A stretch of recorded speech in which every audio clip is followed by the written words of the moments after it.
How's everybody doing? Quarantine Chronicles number 7?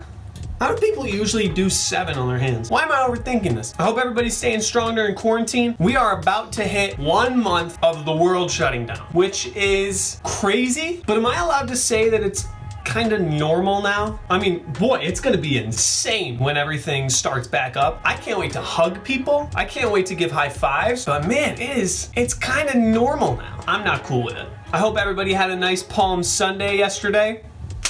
We're going to do a Good Friday service online through our live stream. And we're also going to, of course, do our Easter service through our live stream as well. And you don't want to miss either one of those. So make sure you are tuned into our live stream for both services on Friday in the evening for our Good Friday service, as well as on Sunday for our Easter service. But either way, this is how we're rolling now. Today's joke is a doozy. What do you call a dog that performs magic tricks? A labracadabrador. I want to do another segment that we did last week, and I thought it was pretty funny. The Weekend in tweets. So let's see what we got this week. Here's from Stephen LeConte. Every time I finish a roll of toilet paper, it feels like a petal falling off of the enchanted rose in Beauty and the Beast. I feel his pain. You gotta make the walk of shame back down to your family. I used up the last of that roll of toilet paper. You hold a little funeral service. Everyone dresses in black.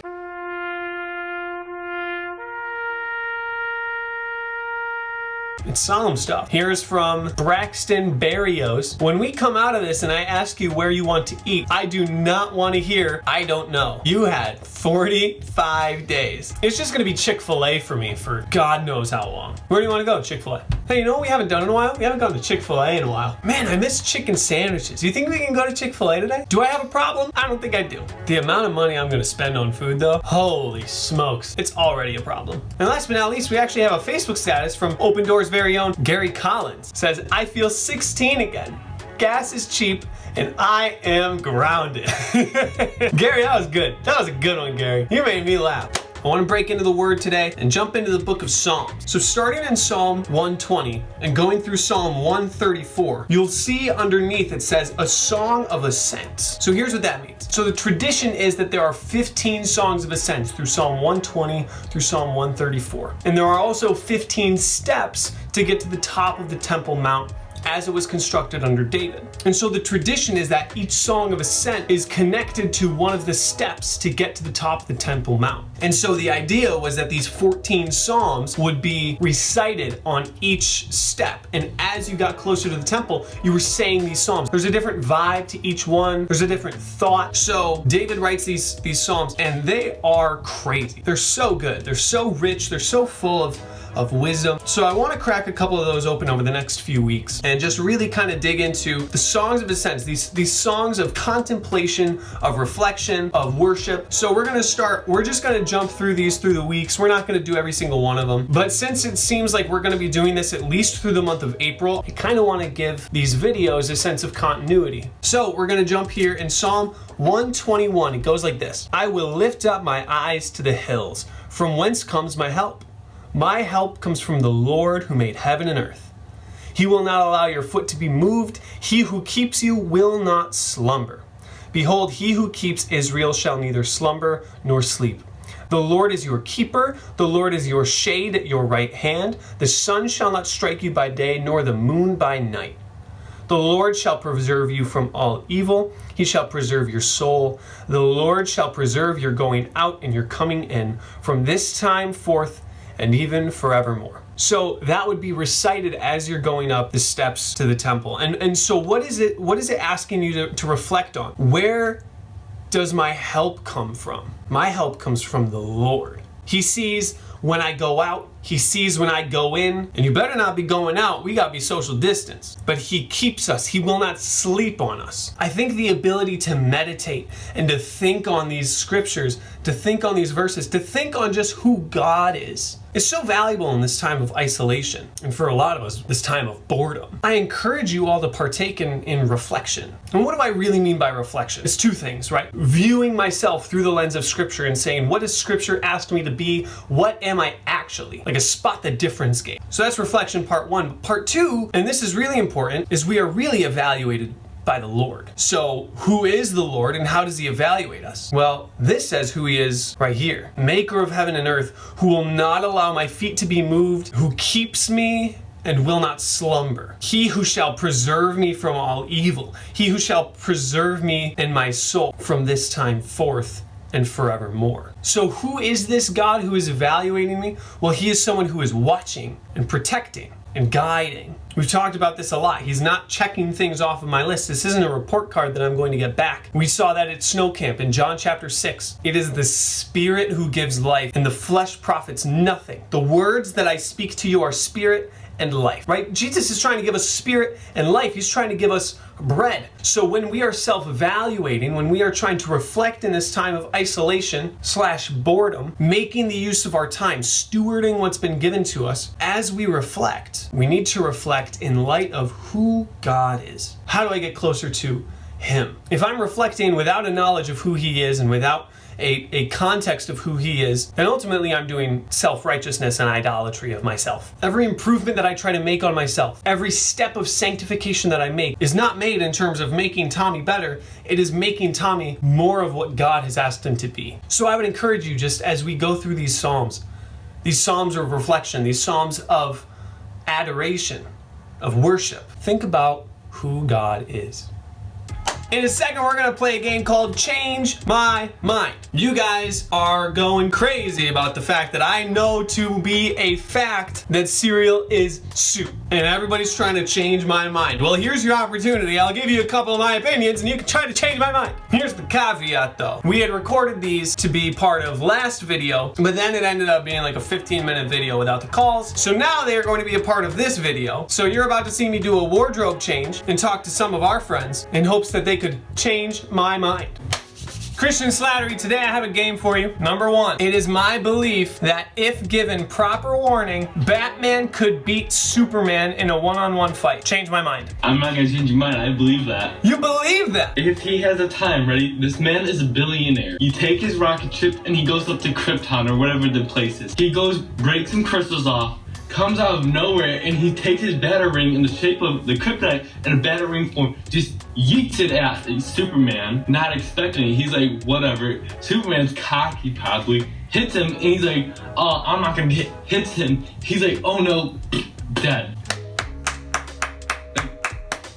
Christian, I couldn't agree more. Here's what's important, right? Batman has learned over the course of his whole life how to be a Superman with the skills of an ordinary man. Right. He has taken an ordinary skill set and become extraordinary by sheer will and effort. Superman is a superhero due to his powers. So if you take those away and now it is a fight between two ordinary men, Batman has an unbelievable advantage. Change my mind. Tommy, we've been watching a lot of Smallville. If Superman wears a lead suit, then he will not be affected by kryptonite. Yeah, that's what we're thinking. Therefore, Batman cannot defeat him. So if he has a lead suit, then he is completely impervious to kryptonite? Lead blacks out kryptonite. That's true. I didn't remember that part of the lore when I was coming up with this with my conclusion. If you actually think that Superman could acquire a lead suit for his confrontation with Batman,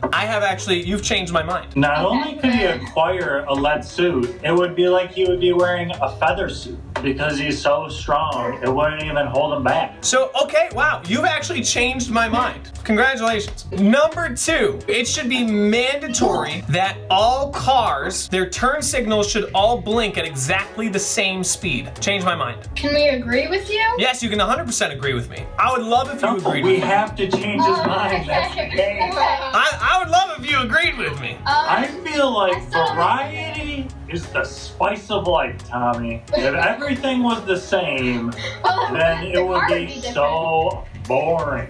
If it's not blinking like crazy, I don't even notice it. So I feel like it's good to notice people's signals and blinkers because they're actually signaling not for themselves, but for the other drivers on the road. It's not a bad argument, Derek, but I stand by what I originally said, that I think every car should be the same, and here's why. Because when my car is clicking and I'm watching other cars go at different speeds, the crazy person in me starts to go, more crazy. I'm trying to mitigate an internal disaster by mandating that all cars blink at the same speed. Well, I don't really care. Michaela doesn't care. Sydney, do you care? I don't know. I think they should all be fast, but I don't really care if they're the same as everyone else. Consider my mind unchanged. Ooh. Okay, well, we're 1 for 2. Change my mind that different speed turn signals are okay. I mean, I'm kind of in the middle on this one, okay? Here's why. I can understand why it should be, because, you know, it's kind of weird. We have standards for everything else in the car, but not the blinker.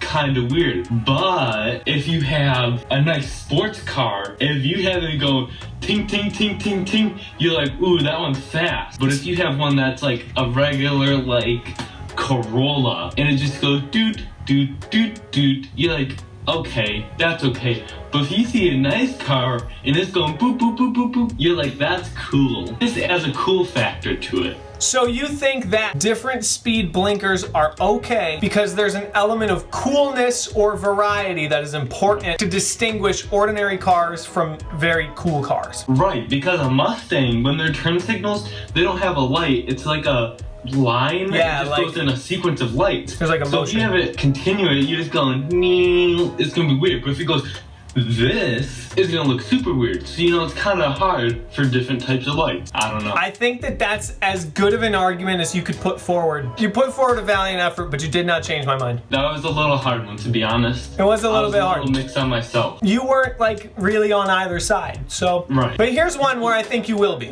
You ready? Here's number 3. Caramel Delights, formerly known as Samoas, are the best Girl Scout cookie. Change my mind. You're wrong. You're totally wrong. I'm sorry. I love you, Tommy. You're so wrong on that one. So I'm gonna go out on a limb on this one. I don't really have a favorite, but yeah, well, actually, it depends on the moment. Sometimes I'm just like, you know, I want a nice Samoa. But most of the time, I'm like, if it's there, I'll eat it. But give me a Thin Mint, ooh, I'm killing it. I'm gonna take that whole row and just eat that thing by myself. Or the peanut butter ones, those are way better. Here's why. Caramel Delights are dry.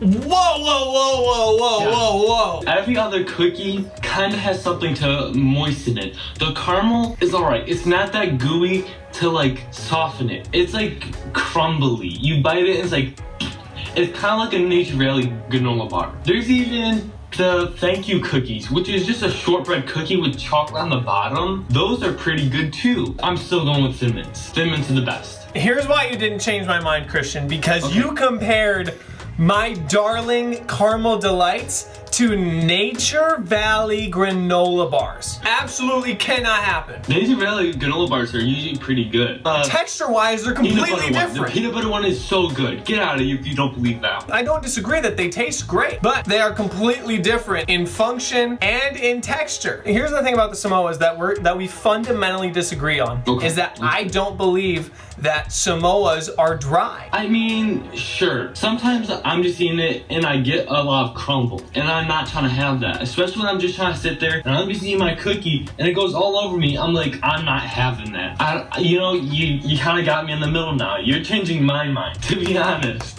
Change my mind. Thin Mints, so when we were younger, we had to buy them with our own money. And Thin Mints came with like 32, while Samoas came with 16. Ooh. So I'd buy Thin Mints and I would be able to eat more a day because there's like twice the cookies. That's a good argument. Every pack of Caramel Delights only comes with 15 cookies, and each serving is like 2 cookies. So you don't even get 8 servings out of that. Yeah. What if you're having a party with your 10 closest friends? Your 10 closest friends cannot even have an entire serving of Caramel Delight. And does anybody want to bring up the elephant in the room? Lemonades. I was gonna say that, but then you said Thin Mints. Lemonades are outstanding. You can do so many things with either Thin Mints or lemonade. The top thing you could do with them is not just eating the cookie, but freezing them and then crushing them up. Where do we go? Oh, there we go. Crushing them up and then putting them on the ice cream. Can you do that with a Caramel Delight, Tommy? I don't feel like I need to because the Caramel Delight is so good on its own. Well, here's a newsflash for you. No, you can't, because the caramel makes it all stick together and it just doesn't crush well. Thin Mints and lemonade are both on their own as good as Caramel Delights. When you add in the different options that those cookies present to you, whether it comes as a topping, crushed, frozen, sheer amount of cookies, now we have a clear advantage in both the Thin Mint and the lemonade category. And less they're less calories. Wow. You threw the whole kitchen sink at me. More per package. They're better as an ice cream topping. They're lower calorie. You can freeze them. And let's go one step further. The most sold Girl Scout cookie is not the Caramel Delight, Tommy. It's not the top seller. It's the Thin Mints. Wow, and you're bringing economics into it. Then you have changed my mind. That even though Caramel Delights are my favorite Girl Scout cookie, I don't know that I can say that they're the best Girl Scout cookie. You've hit me with too many facts. All right, last one. The worst day of the week is Tuesday. Change my mind. Yeah, Monday I feel like it's boring, but at least it has something to it. Tuesday, I kind of feel like it's just there. As of right now, Tuesdays are the worst day, but if coronavirus wasn't here, then it'd probably be Mondays. I'll say Tuesday, no doubt, is a bad day. I mean, I'll give you that. But Mondays work. Say that you're like going on a really, like on a long, like on a break. So Monday is the first day that you come back usually. Then you're just really depressed usually. From the police standpoint, Friday nights, really busy. Saturday nights, really busy. Monday nights, it's slow. Tuesday nights, it is so slow, it's boring. That's a good thing in the police world. Being bored means you're not chasing down robbers. I like the boring. So here's what I'll say. Here's why Tuesdays are worse than Mondays. It's because at least on Monday, everyone can agree that they stink. So when I go to school, everybody can agree that, oh man, it's Monday. Like, I'm mad that it's Monday. Monday stinks. But when you get to Tuesday, no one wants to hear it anymore. It's like, I hate Tuesdays. Well, find something else to be mad about. And then there are basically no Tuesdays where you have off from school. Whereas on Mondays, you have Memorial Day, you have Columbus Day, you have Martin Luther King Jr. Day. You've got all of these Monday holidays that allow you to basically extend Monday into the weekend. Yeah. Tommy, I'm trying to convince you, but they're trying to agree with you. Because they agree, because I'm right. Wait, Isabella, do you have your shirt? We may have Conclusive evidence? This could be the Silver Bowl. This could be the ace up our sleeve right here. Ooh. We have In the light. empirical proof of the worst day of the week. So Mondays, crying. Tuesdays are really, really bad, but look at Mondays. Mondays are brutal. Mondays are brokenhearted. Here's where your argument falls apart. Sundays are an unequivocally good day. We love Sundays. And this shirt puts forth an argument that would say that Sundays are something to be sad about. Consider my mind unchanged, Gettles. Do you want me to explain why? No. I know why. Do you know what Donut Delight is? Of course I do. Have you heard of that? Okay. Of course I do. In a donut place. I went there on Sunday. We didn't have church, so my dad's like, let's go get some nice donuts. We go up there, huge line. I was thinking, ready? Monday, people buy donuts because, you know, Sunday, you have your break, then you have to go back to work or school and stuff. So you're like really bummed out. But someone brings donuts. You're like, better. I'm having a good day. And then Wednesday, it's halfway through the week of work. So you're kind of like, let's get more donuts halfway through the week. Then Friday, you get more donuts. It's the end of the week. Get more donuts. It's party time, basically, at that point. Thursday, you're kind of in that middle point where you're like, I mean, the week is starting to suck a little, but tomorrow's Friday, and I'm done with work or school. Tuesday, there's nothing. There's nothing you can think about. You're like, I have 3 more days of whatever I have to do. So I can't really look for that, but I can't look back because yesterday was Monday, and that really stunk, besides getting donuts. But I did have the weekend, but that's not for a while. So like, yeah, I get that. Or Thursday. Wednesdays and Fridays are the 2 days I'm like, I'm alright with. Thursdays, I'm like, close to weekend, but not good enough for me. Tuesday, I'm like, nothing good enough. Done with this day. Monday, I'm like, this disgusting. Despise it. Because I have that whole weekend. I don't do my homework on the weekends. I'm out of my routine and I'm like, dude, I'm gonna go hang out with my neighbor. So on Monday is when the day I have to have my homework. But I don't have my homework done. So that's the problem. So then I'm stuck with Tuesday with more homework from the weekend and now the extra homework I have from this day. So it really stinks. So you're kind of wrong, but you're kind of right. That was a masterpiece, Christian. I was not ready for your answer to be so reliant on donuts to begin with, but then your answer really began to take on a life of its own. I couldn't agree with you more, and I'm glad that you agree with me that Tuesdays are indeed the worst day of the week, without question. And here's the thing, like football on Sunday, Super Bowl Sunday, you have the next day. It kind of goes in on the next day because you get to talk to all your coworkers, your friends, like, dude, that team won. That was such a good play. That commercial was great. I'm glad we're on the same page here, Christian. Last but not least, if you could go 3 weeks in the past and warn your past self about what this quarantine was gonna be like, what would you tell yourself and why? Do your homework more. Here's why. I got in trouble for not doing my homework. I'm shocked. Yeah, you know, so am I. Hang on, Christian, can I pause you for like 1 second? I gotta go answer the door real quick. Go ahead.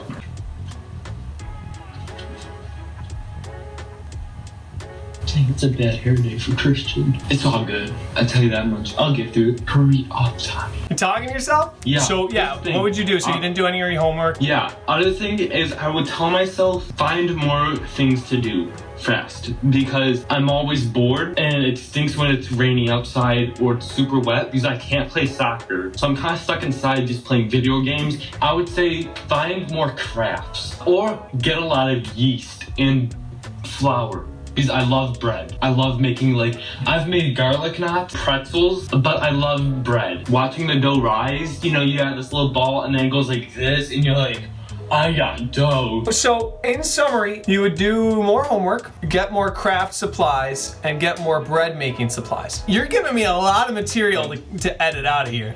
You're welcome.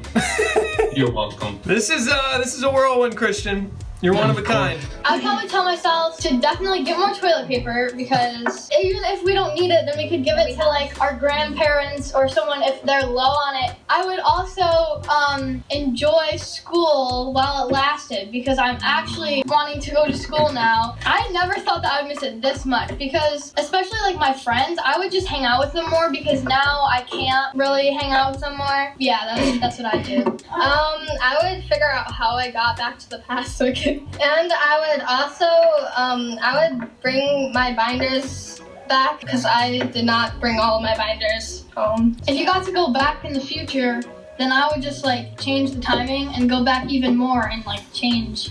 Oh, so you would go from the past and then you would fast forward past all of this in your return to the part where coronavirus is over. That's brilliant. That's pretty good. Yeah, and I would just live there so I wouldn't have to deal with this. Derek, what would you do? I would take, I don't know, Tommy. I would get bicycles for the family so we could do more bicycling. Or I would tell all my friends about what's gonna happen. But I would be like, guys, let's get some money and let's get ready to get it into the market. Yeah, I would take my money out of the market and get ready to get it back in. I like it, Ghettos.